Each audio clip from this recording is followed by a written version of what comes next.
베트남 호치민에서 살아가는 우리 성도들로서는요, 세 가지 길에서 돌파의 필요성이 있을 것입니다.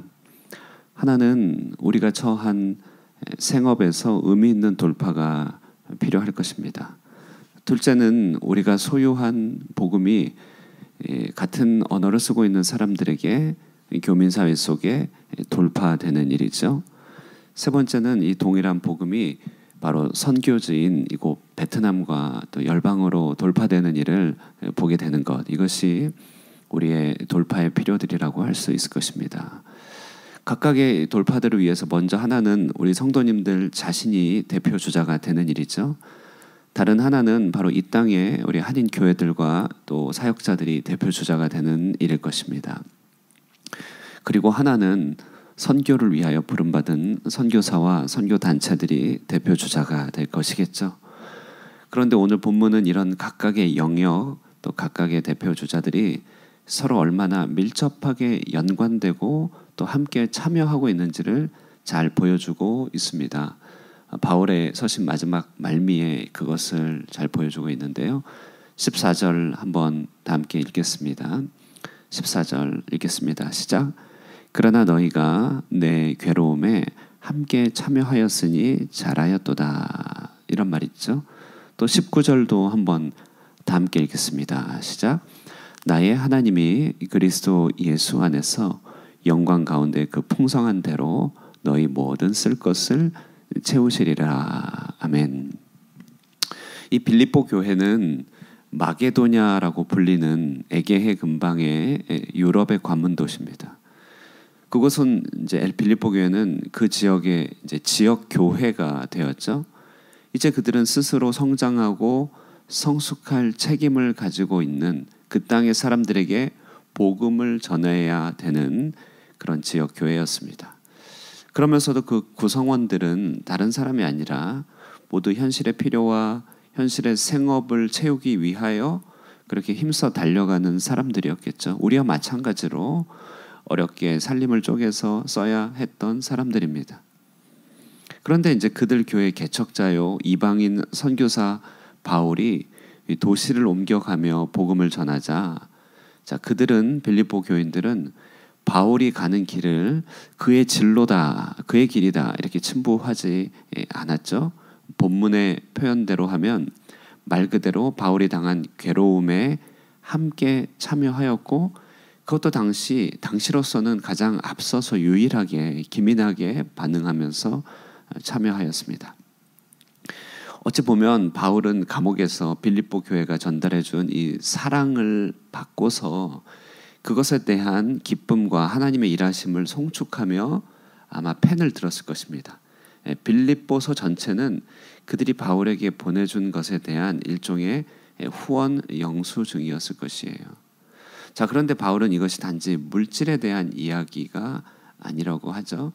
그것은 그 속에서 일하시는 하나님의 역사의 구체적인 열매라고 확신하면서 그들 속에서 역시 하나님이 모든 쓸 것을 채우실 것임을 송축하고 기대하고 있습니다.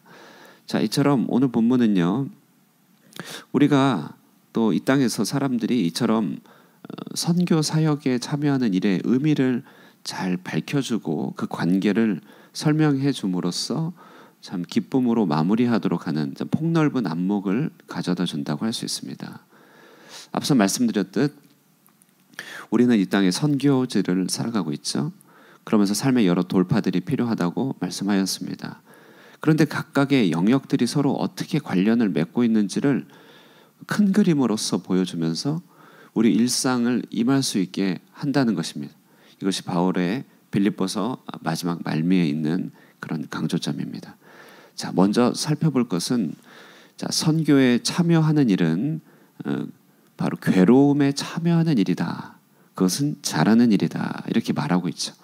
14절 우리 다시 한번 읽겠습니다. 14절 시작. 그러나 너희가 내 괴로움에 함께 참여하였으니 잘하였도다. 자, 우리는 보통 선교사를 도울 때 혹은 선교를 도울 때 후원이라고 하는 용어를 종종 씁니다. 후원, 틀린 말은 아니죠. 그 행위와 모습이 후원의 형태를 띠기 때문에 후원이다 이렇게 말합니다. 그러나 이제 후원이다라고만 말하게 되면 이제 후원하는 자는 그 일을 돕는 것이고 받는 이는 도움을 받는다는 그런 인상을 가질 수 있겠죠. 그리고 후원은 아무래도 후원자의 행위나 공로가 부각될 수 있지 않겠습니까? 그리고 또 한편으로는 또 이렇게 후원함으로써 오게 되는, 그렇게 해서 얻게 되는 자기 만족이라고 하는 덫도 있을 수 있습니다. 그런데 바울은 그래 후원이라고 단어를 쓰지 않고 괴로움에 함께 참여하였다 이렇게 말합니다. 이것은 선교에 참여하는 일이 단지 후원자와 후원을 받는, 그렇죠? 후원자와 후원을 받는 관계를 뛰어넘는 차원이 있음을 잘 보여주는 단어이죠. 말 그대로 참여이고 그 참여는 괴로움에 참여하는 일입니다. 지난 9월 말에 한국 교회 여러 노예 관계자들이 여기 베트남 캄보디아 지역부 선교대회에 함께 참여한 일이 있었죠. 그들 모두 다 자신의 현실 삶과 목회 일선에 바쁜 분들이었습니다. 그런데 이곳에서 이제 정식으로 앉아서 선교사님들의 사역 보고를 듣고 이야기를 나누고 또 함께 시간들을 보내면서 자, 이분들의 마음에 느끼는 바가 참 많았던 것 같아요. 그러면서 이제 서울 서문교회 베트남 지역을 담당하는 집사님, 그 교회는 선교를 이제 풍성하게 하는데 이렇게 지역을 담당하는 각각 간사 집사님들이 계시더라고요. 베트남 지역을 담당하시는 그 집사님의 간증이 이제 인상적이었는데요. 우리 교회 단에 이렇게 올라가서 이제 울컥하시면서요 말씀하시는 거예요. 자신들이 참 이렇게 미안한 마음이 든다는 것이죠. 그 하시는 말씀의 내용은 뭐냐면은 보내기만 하고 후원하기만 하였지 함께 참여하지 않고 함께 돌아보지 않았던 자신들의 무관심이 참 미안하다, 이제 이런 표현을 하시는 것이죠. 여러분 정말 그렇죠? 하나님 나라 사역에서의 헌물이나 또 하나님 나라 사역에서의 후원은 이 모든 것이 면제의 의미가 아니라 참여의 의미입니다. 그러니까 내가 그 일을 후원함으로 그 일로부터 나는 면제된다 이런 게 아니죠. 그러니까 나는 보낸다, 너는 간다 이런 것이 엄밀히 구분되지 않습니다. 후원함으로써 더욱더 신경 쓰고 참여하게 된다는 것 아니겠습니까? 성경은 이런 후원과 참여의 관계를 구약에서 레위인 제도를 통해서 잘 드러내 보여주었습니다. 레위인 제도요. 출애굽 당시에 원래 애굽의 장자는 다 죽게 되었죠. 문설주에 그러나 피를 바른 집은 그 장자가 살아남았습니다. 이때가 유월절이죠. 유월절 규례가 탄생하는 시점입니다. 그런데 보통 여기까지만 알고 있지만 그 이후에 2절이 있음은 잘 모릅니다. 자, 여러분 이렇게 살아남은 가정들, 자, 이들에게 있는 장자들은 엄밀히 말하면 죽은 목숨이죠. 죽은 목숨입니다. 그런데 하나님이 살려주셨죠. 그래서 이제부터 그 장자는 모두 하나님의 소유가 되게 되어 있었습니다. 하나님의 것이, 하나님의 일을 하도록 소유가 되었습니다. 가장 귀한 것, 하나님의 것이 된 것이죠. 그런데 그 모든 장자가 다 하나님의 일을 하게 되면 그 땅은 누가 지키고 그 땅을 누가 경작합니까? 그래서 하나님은 이 장자를 대신하여 한 지파, 한 가문을 선택하고 사용하였는데 그들이 바로 레위인입니다.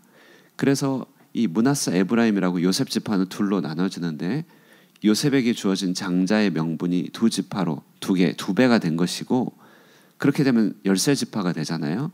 13지파 중에 레위인은 그들 모두를 대신하는 지파가 되어서 이제 그들은 이제 별도가 된 것이죠. 그래서 12지파와 레위인 지파가 있습니다. 민수기 3장 45절에서는 이렇게 말합니다. 이스라엘 자손 중 모든 처음 태어난 자 대신에 레위인을 취하고 또 그들의 가축 대신에 레위인의 가축을 취하라. 레위인은 내 것이라 나는 여호와니라. 그러니까 원래 장자는 내 것이라 하는 그 장자의 자리에 레위인이 있게 된 것입니다. 그리고 그 각 가정의 장자들은 속전을 내어서 속전으로 하여금 성전의 일을 하게 하고, 이제 이 레위인이 각 가정의 장자의 값이 되어서 그들을 대신하여 하나님의 성소에서 섬기게 한 일이 바로 하나님 나라에서의 레위인 제도였죠. 자, 이제 그러므로 레위인을 대할 때 이스라엘 백성들은요, 그들을 그저 한 지파로 대하듯이 대해서는 안 됐습니다. 그들은 장자의 값이고 장자였죠. 장자를 대신한 자로 대하는 것입니다. 장자처럼 대우해야 하는 것이죠. 히브리서는 우리로 장자들의 총회라고 한 적이 있습니다. 우리를 장자의 총회라고 했어요. 이는 우리가 세상 사람들에 대해서는 레위인이 대하여 하나님 앞에 서 있다는 것을 잘 보여주는 말이죠. 그러므로 사역자를 후원하는 이 일은 도움이 필요하고 어려운 사람을 돕는 차원은 아닙니다. 내가 어떤 일에 후원하는 차원만도 아닙니다. 이는 하나님께 바쳐질 우리 장자들을 대신하는 자들이고 그들은 우리의 장자이고 우리의 대표주자입니다. 이 땅에 있는 선교사님들, 우리 한인교회가 하지 못하는 일, 또 우리를 대신하여 하는 우리의 대신값이다, 이렇게 말할 수 있는 것이죠. 그러므로 우리가 선교에 참여하는 일은 괴로움에 참여하는 일이죠. 우리 자녀들이 괴로울 때 우리도 같이 괴로워합니다. 우리 자녀들이 힘들어하고 잘 일어서지 못할 때 우리도 역시 같이 힘들어하는 것 아니겠습니까? 우리가 이 땅에 선교에 참여하는 일은 괴로움에 참여하는 일이다. 이것이 오늘 본문에 바울이 말하고 있는 괴로움에 참여하였다 말하는 것입니다. 자, 그러므로 우리도 이 땅에서 많은 선교 사역들이 펼쳐지고 있습니다. 우리는 한국에 있는 교회들을 어찌 보면 대표하는 대표주자가 되어서 장자교회가 된 것이죠. 정말 그렇게 믿으시면 좋겠습니다. 한국에 있는 교회들에 대한 장자교회가 되어서 이 땅에 있는 선교 사역과 선교사님들을 지근거리에서 보살피고 살필 수 있는 특권을 가진 장자교회다. 그러므로 우리도 더욱더 힘써 이 땅 가운데서 많은 선교 사역의 괴로움에 함께 참여함으로 하나님께 영광 올려드리는, 하나님께 아름다운 제물 올려드리는 그런 복된 교회가 되기를 축복합니다. 자, 두 번째는요. 그러면 이제 이 참여하는 일에 대하여 또 우리에게 또 다가오는 일은 무엇인가? 그것은 바로 이런 이 같은 참여는 반드시 그리스도의 풍성한 채우심으로 열매 맺게 된다는 것입니다. 19절 다시 한번 읽겠습니다. 19절 시작. 나의 하나님이 그리스도 예수 안에서 영광 가운데 그 풍성한 대로 너희 모든 쓸 것을 채우시리라. 아멘. 앞서 이제 구약을 말씀드렸는데 다시 레위인을 다시 생각해 보게 되면요, 그 땅의 사람들은 레위인들의 여러 이제 삶과 사역과 그 땅의 하나님의 축복의 상관관계를 직접적으로 이해는 잘 하지 못했던 때가 많았습니다. 그러나 이런 레위인들을 통한 하나님 나라의 사역의 확장과 강건함, 그리고 한 나라 전체의 부흥이 밀접하게 연관되어 있음을 잘 보여주는 성경이 사사기입니다. 사사기.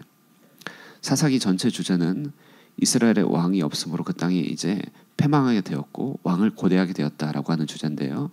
사사기 내용 들여다보면 정말 해괴합니다. 불교 용어지만 아수라장도 이런 아수라장이 없습니다. 그런데 사사기 말미에 보면 그 모든 영적인 원인을 잘 보면 두 레위인의 타락으로 얘기하고 있습니다. 레위인들이 아주 한없이 타락하죠. 그리고 한없이 현실적이 됩니다. 레위인들의 타락이 이스라엘 전체의 혼란을 가져왔고 이것이 밀접하게 연관되어 있더라. 이것이 바로 사사기의 기록 의도이라고 할 수 있습니다. 그러므로 이제 다윗이 왕이 됐었을 때는요, 이런 모든 제도를 정비합니다. 사독 제사장을 세우고 제사장 제도를 세우며 성전을 건축하고 레위인들을 세우고 찬양하게 하고 하나님 나라를 섬기게 하고 시편을 수집하죠. 그러니까 다윗은 이 모든 영적인 원리를 잘 알게 되었습니다. 그러니까 세상에서도 자연 법칙이 있듯이 하나님과 사람에서도 영적인 법칙이 있지 않겠습니까? 바울은 빌립보 교인들이 자신의 선교 사역에 괴로움에 함께 참여하는 이 일을 보고 크게 기뻐하였습니다. 근데 바울이 말했듯이 자신이 부족함으로 말하는 것이 아니라 이것이 바로 그들의 열매이고 또 그들의 상급이기 때문에 그렇습니다. 17절에 내가 선물을 구함이 아니다. 오직 너희에게 유익하도록 풍성한 열매를 구함이다. 하나님이 그들을 사랑하시는 증거가 무엇입니까?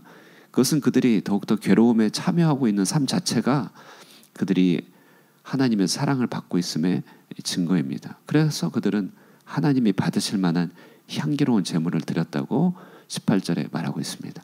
자, 그러면 무엇이 뒤따릅니까? 그것은 바로 우리 하나님께서 그리스도 예수 안에서 영광 가운데 풍성한 대로 너희 모든 쓸 것을 채우게 될 것이라고 하는 영적인 사실입니다. 하늘에서 내린 비는 그 내린 곳으로 바로 직접 올라가지는 않지만 대기를 채우면서 하늘의 구름을 모으고 반드시 필요한 곳에 뿌립니다. 전도서에서는 너는 떡을 강물에 던지라 여러 날 후에 도로 찾으리라 이렇게 말하였죠. 우리가 괴로움에 참여한 이 일은 직접적으로 우리에게 다가오는 보상은 없을지 모릅니다. 직접 보상이 있다면 그 일에 참여하고 있는 내 인격과 내 신앙심이 직접적인 보상이겠죠. 내 안목이 열렸다는 보상이 있습니다. 그런데요, 우리가 참여하는 이 일은 반드시 하늘 수증기로 올라가 필요한 곳에 내리게 됩니다. 마찬가지로 어딘가에서 하나님께서 거두신 또 하나님께서 모으신 이 하늘 수증기는 우리 삶 가운데 폭포수처럼 내릴 일이 있다는 것이죠. 우리는 이것을 다 계산할 수 없고 이 에코, 그러니까 이 생태를 다 알 수 없습니다. 그러나 반드시 우리 하나님께서 예수 안에서 영광 가운데 풍성한 대로 채우실 것을 확신하게 되는 것이죠. 우리는 이 영적인 비밀을 알수록 괴로움에 더 참여하게 되고 하나님의 은총을 맛보게 될 것입니다. 생각해 보면 우리가 참여하는 것만큼 기쁨이 있고 알게 모르게 부어지는 하나님의 축복이 많다는 것을 알 수 있습니다. 이 영적인 사실을 아는 자들은 많은 사람들을 권하여 함께 동참하게 되는 것이죠. 우리는 선교제에 있는 성도들로서 가장 특권적인 위치에 있다고 다시 한번 생각할 수 있습니다. 바로 이 자리에 부름을 받아서 살아가는 동안에 우리를 통하여 이 땅에 하나님 나라가 돌파되는 것을 바라보게 되길 또 사모하고 소원하기를 바라고요. 그리고 그 가운데 풍성히 우리 모든 쓸 것을 채우시되 영원토록 영광 가운데서 채우시는 그 하나님의 은총을 맛보게 되시는 여러분 모두가 되시기를 주님의 이름으로 축원드립니다. 기도하겠습니다. 하나님 아버지 감사합니다. 사랑하는 주의 백성들 이 땅에 살면서 주님 나라를 위한 괴로움에 함께 크고 작은 모양으로 참여하고 있음을 믿습니다. 하나님 그렇습니다. 우리를 대신하여 부름받은 여러 사역자들, 여러 선교의 일들, 하나님 그 일에 대하여 우리가 함께 마음을 쓰며 기도하며 참여케 하여 주시고 바로 그 참여함이 하나님이 우리를 사랑하심의 증거이며 하나님 받으실 만한 향기로운 제물이 되게 하여 주시옵소서. 이 일이 하나님을 기쁘시게 할 뿐 아니라 더불어 하나님이 그리스도 예수 안에서 영광 가운데 풍성한 대로 모든 쓸 것을 채우게 되시는 그 놀라운 하나님의 비밀도 맛보게 하여 주시옵소서. 땐 연휴 기간 동안에 성도들의 신원을 강건하게 하여 주시고 언제 어디서든지 성령 충만하며 더욱더 은혜가 넘치게 하여 주시고 그동안 잘 쉬지 못하였던 여러 쉼들을 잘 취하고 또 쉼으로써 하나님 또 모든 것들이 회복되는 시간 되게 하여 주시옵소서. 오늘 아침에 기도 가운데서도 성령께서 도우시사 함께하여 주시기를 바라옵고 예수님의 이름으로 기도드리옵나이다. 아멘.